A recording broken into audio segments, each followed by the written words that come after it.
Well, also weighing in on Hadid and other pro-Palestinian celebrities is Los Angeles-based Israeli actress, producer, and author Noa Tishby. Here's part of her post. Dear Bella Hadid, Gigi Hadid, Kendall Jenner, Dua Lipa, The Weeknd, Sean King, and the rest of your crew. Almost each one of you, individually, has more followers than the entire Jewish population of the world. Your misguided, misinformed posts and tweets are causing blatant anti-Semitism and costing human lives. And joining us now from Los Angeles is Noa Tishby, the author of the new book, Israel, A Simple Guide to the Most Misunderstood Country on Earth. And thank you for joining us, Noa. I want you to finish the thought there that in that brief clip, what is the impact that you see of, as I said, these celebrities like Bella Hadid who have millions of followers on social media when they make comments like the way they've been making, and how are they best answered?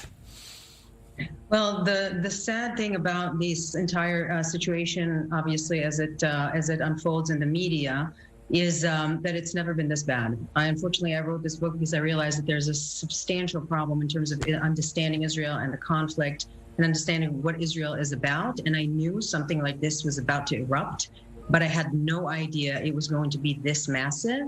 And I had no idea how badly this is going to reignite anti-Semitism all over the world. The thing to remember is that, yes, these are celebrities, so I will actually give them limited power in terms of changing people's minds. But the conversation had shifted against Israel in a way that's very problematic, and we'll need a strategic long-term planning in terms of how to combat that and how to deal with that in times of calm, not in times of war.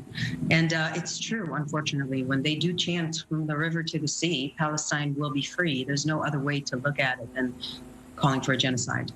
Right, and as an indication of that new atmosphere, I cannot recall when you've seen some very big personalities making such blatantly, let's say, hostile comments to Israel. Usually you would see, as I said before, someone like Rihanna making a more sort of trying to make a more balanced statement. But here we're seeing, for example, those like Bella Hadid, I mentioned some of the others, really taking a very anti-Israel stance.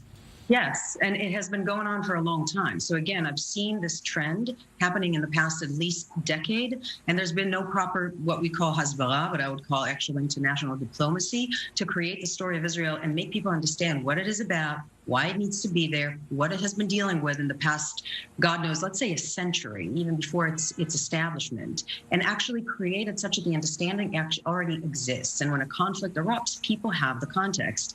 Right now, they don't. And as I say over and over again, people have no facts, no history, no background, but they have a lot of very strong opinions. And we're seeing these strong opinions coming out right now. What I say in that video that you showed is actually read them, parts of the Hamas charter, because they don't understand what we're dealing with. And obviously, we're not fighting the people, we're fighting the terrorist organization that is oppressing the Palestinian people. And what she's doing, it's misguided at best. It's horrific, actually, absolutely horrific. Right, Noa, in the studio with me is the former Israeli ambassador to the United States, Michael Oren. He'd like to ask you a question. Hi, Noa. And thank you for all the outstanding work you're doing out there. It's truly, truly great. You know, I deeply appreciate what you said about the need to have a strategic long-term planning, not to do it at the height of a war, but to do it when there's calm. We may not have that luxury.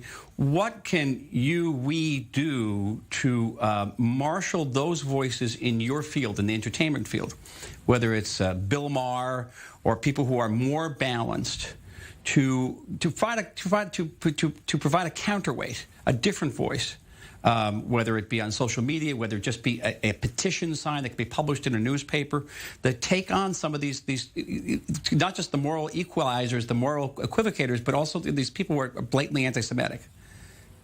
Well, first of all, there's been a petition that came out today, 125 entertainment industry leaders, both in front and behind the camera, that have signed a petition right now for a balanced coverage and for calm. It's actually a very good one. Creative Community for Peace put it together. So this one came out. To be honest, we had a problem trying to get it covered in the media. So there's a very strong antagonism towards Israel that, again, has been, you know it really well, that's been going on for a very long time. I think that as Israelis, we need to be more, I would say, head on in terms of hitting the problems. I've been hearing a lot in the past decade or so, the complaints about colonialism and apartheid, and to actually listen to them and say, oh, come on, they don't know what they're talking about, or, oh, they're anti-Semitic, and not actually deal with that is a big mistake. And this mistake is erupting right now. We're seeing the tip of the iceberg. This has been going on for a very long time. And in terms of Bill Maher actually is an amazing example, because he's been such a huge supporter of Israel and a vocal supporter of Israel for a very, very, very long time. He gave me a blurb for my book, like he endorsed my book, which was incredible. So he's doing a good job. But in terms of the rest of the celebrities, I just don't know that we can first demand everybody to stand in the line of fire this way, because it's very scary.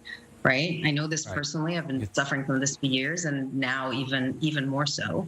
So number one, it's very confronting and very scary. And number two, it's not the job of celebrities to do this. It's the job of the diplomatic corps, who's doing an incredible job, but is not given, I would assume, enough of the budgets and the attention and the strategic long planning that is needed in order to combat something like this. So it's all fun and game, and it's all lovely that I post and tweet and answer to Bel Hadid, and Bill Maher said something, and I write this book, which is incredible ammunition for anybody who needs to understand the context of the conflict.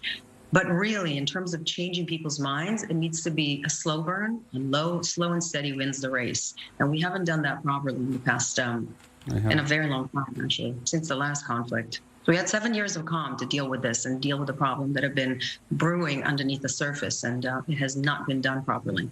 Right. I just want to mention, for example, it's not just social media. I mean, you have now talk show hosts, or for example, like Trevor Noah and John Oliver now over the weekend just accusing Israel of war crimes on his HBO program. And something, again, something that you wouldn't have seen certainly in past years. A couple of weeks ago, we had Saturday Night Live saying that we weren't getting vaccinations to non-Jews in Israel.